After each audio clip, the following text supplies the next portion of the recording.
Hello student, welcome to MP board learning pathway. आज class 8 है ना, कक्षा 8वीं का लेसन 10 द बलून मैन को समझेंगे। द बलून मैन, बलून मतलब होता है गुब्बारे। ठीक है, सभी ने सुने हैं, बच्चे बहुत पसंद करते हैं। तो बलून मतलब होता है गुब्बारे, जिसको आप है ना जनरली गुब्बारे ही बोलते होंगे, दिख भी रहे हैं आपको यहाँ पे। तो क्या है, गुब्बारे वाले आदमी के बारे में पोयम है। Why do you like balloons? आपको बैलून्स क्यों पसंद है?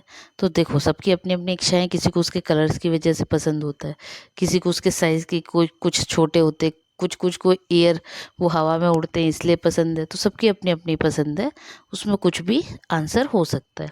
सेकेंड है, what occasions do you use them?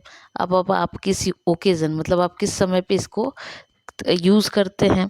तो जनरली देखना आपने, बर्थडे है ना, किसी का बर्थडे हो तो लगाते हैं। देन किसी की पार्टी में आपने देखा होगा किसी को, जैसे आप कह सकते हैं बर्थडे के अलावा तो कभी कभी आपने देखा होगा किसी के एंगेजमेंट पार्टी में दिखेगा, न्यू ईयर में दिखेगा, है ना।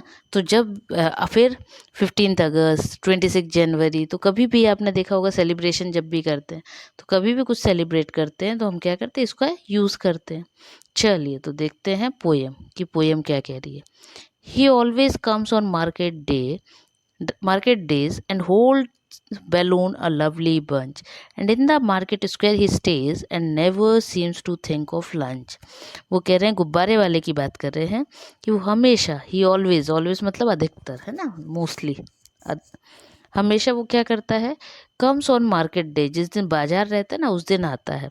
And holds balloons a lovely bunch, और अपने साथ में क्या लेकर आता है, बलून, बहुत सारे सुंदर सुंदर बैलूनों का गुच्छा। बंच मीन्स होता है गुच्छा। And in the market square he stage, और मार्केट का जो चौराहा होता है ना, स्क्वायर मतलब जहाँ पे चौराहा, तो मार्केट के चौराहे पे वो क्या करता है, वहाँ खड़ा होता है। And never seems to think of lunch, और वो क्या करता है, वो खाने के सोचता ही नहीं है। मतलब वो क्या कह रहे हैं, एक गुब्बारे वाला रहता है, वो क्या करता है, डेली मार्केट जिस दिन बाजार रहता है उस दिन आता है और आके चौराहे पे अपने गुब्बारे लेके खड़ा हो जाता है, और उसको खाने का भी, उसको सोचता भी नहीं है। मतलब उसको इतना नहीं रहता है कि उसको खाना खाना है, वो खाने का सोचता ही नहीं। They are red and purple blue and green, उन्होंने बोला वो किस किस कलर के बैलून रहते हैं उनके पास, तो रेड, पर्पल, ब्लू, ग्रीन, है ना। And when it is a sunny day, two cards and people get between, you see them shining far away. बोले, और जिस दिन चमक रहती है ना, सूरज निकला रहता है, तो क्या होता है, दो cards and people get between, you see them shining far away. बोले ये इनकी जो चमक है वो दूर दूर से दिखती है ना।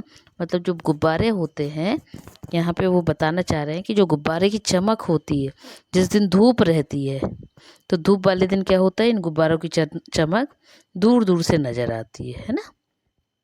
चलिए एक लाइन यहाँ पे और दी है, उसका मीनिंग आपको समझा दूँ, शायद आप कंफ्यूज ना हो जाए। यहाँ लिखा है ना, दो cards and people get between, तो इसका मतलब होता है दो, कि वो गाड़ियाँ जो होती है ना, जहाँ लोगों की भीड़ में है ना, वहाँ आप दूर दूर से भी देखेंगे तो, ये देखिए लाइन दी है ना, दो cards and people get between, मतलब जहाँ बहुत सारी कार्ड्स मतलब गाड़ियाँ है ना, पहले बैलगाड़ी वगैरह चलती थी तो उसी की बात हो रही, कि गाड़ियाँ और लोगों के बीच में, मतलब जो भीड़ है उसके बीच में भी क्या है, दूर दूर से गुब्बारे उसके नज़र आते हैं। And some are bigs and some are small, all tied together with a string. बोले और कुछ उनमें से कैसे हैं, कुछ गुब्बारे इनमें से बड़े हैं तो कुछ छोटे हैं, और पूरे ही गुब्बारे कैसे हैं, सब एक दूसरे से बंधे हुए हैं। मतलब जो उसके गुब्बारे हैं उसने क्या कर रखा है, बांध के रखा हुआ है, एक साथ बंधे हुए हैं, है ना। टाइड लिखा है ना, टुगेदर, तो टुगेदर मतलब साथ में, एक साथ बंधे होना। And if there is a wind at all they tug and tug like anything, और बोले यदि तेज हवा आती है, थोड़ी भी हवा, there is a wind at all, मतलब यदि थोड़ी सी भी हवा चल जाती है तो क्या होता है, वो किसी चीज़ की भांति खिंचते जाते हैं। तो मतलब वो क्या बता रहे, जैसे कोई चीज़ होती है ना, तो जैसे ही हवा चलती है तो खिंच जाती है, हिलती है, वैसे ही जरा सी भी हवा चलती है तो क्या होता है, इनमें मूवमेंट होने लगता है, ठीक है, वो हिलने लगते हैं, क्या, गुब्बारे। Some day Perhaps he will let them go, and we shall see them sailing high, and stand and watch them from below. They would look pretty in the sky. वो क्या कह रहे हैं लास्ट में कि जिस दिन मतलब यदि देखा जाए तो यदि सम डे परहैप्स है ना कि कभी शायद ऐसा हो कि गुब्बारे वाला क्या करे, उन्हें उड़ने दे या उड़ा दे, है ना। तो जब वो उड़ जाने देगा गुब्बारे तो क्या होगा, ये जो गुब्बारे हैं वो कहाँ चले जाएंगे, सेलिंग हाई, बहुत ऊपर तक उड़ जाएंगे, चले जाएंगे। And stand and watch them from below, और जब नीचे से देखा जाएगा, खड़े होकर देखेंगे तो वो क्या कर रहे होंगे, they would look pretty in the sky, वो आकाश में, आसमान में बहुत सुंदर दिखेंगे, है ना। तो क्या बताना चाह रहा है पोएट, देखिए फिर से एक बार शॉर्ट में बता दूं कि एक बैलून वाले की कहा स्टोरी है, पोयम है। वो बताना चाह रहा है कि बैलून मैन क्या करता है, मार्केट जिस दिन बाजार का दिन रहता है, मार्केट का दिन रहता है, तो आके क्या करता है, चौराहे पे खड़ा हो जाता है, और उसको अपने खाने की भी चिंता नहीं रहती है। वो किस किस तरह के red, purple, blue, green colour के बैलून लेकर आता है, और वो बैलून आसमान में नहीं, वो बैलून जिस दिन धूप निकली रहती है तो दूर दूर से चमकते हैं, मतलब गाड़ियाँ और लोगों की भीड़ के बावजूद भी दूर से उसके गुब्बारे चमकते हैं। इतना ही नहीं, वो कहते हैं कि कुछ उसके पास गुब्बारे बड़े रहते, कुछ छोटे रहते, और सब एक दूसरे से बंधे रहते हैं, और जब जरा भी हवा चलती तो ऐसा लगता है जैसे वो एक ही साइड खींचते चले जा रहे हैं।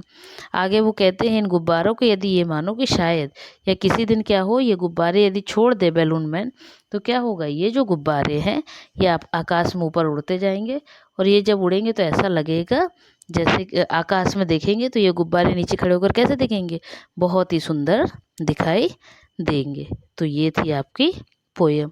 इसके क्वेश्चन आंसर्स करते हैं नेक्स्ट टाइम। तब तक के लिए बाय बाय।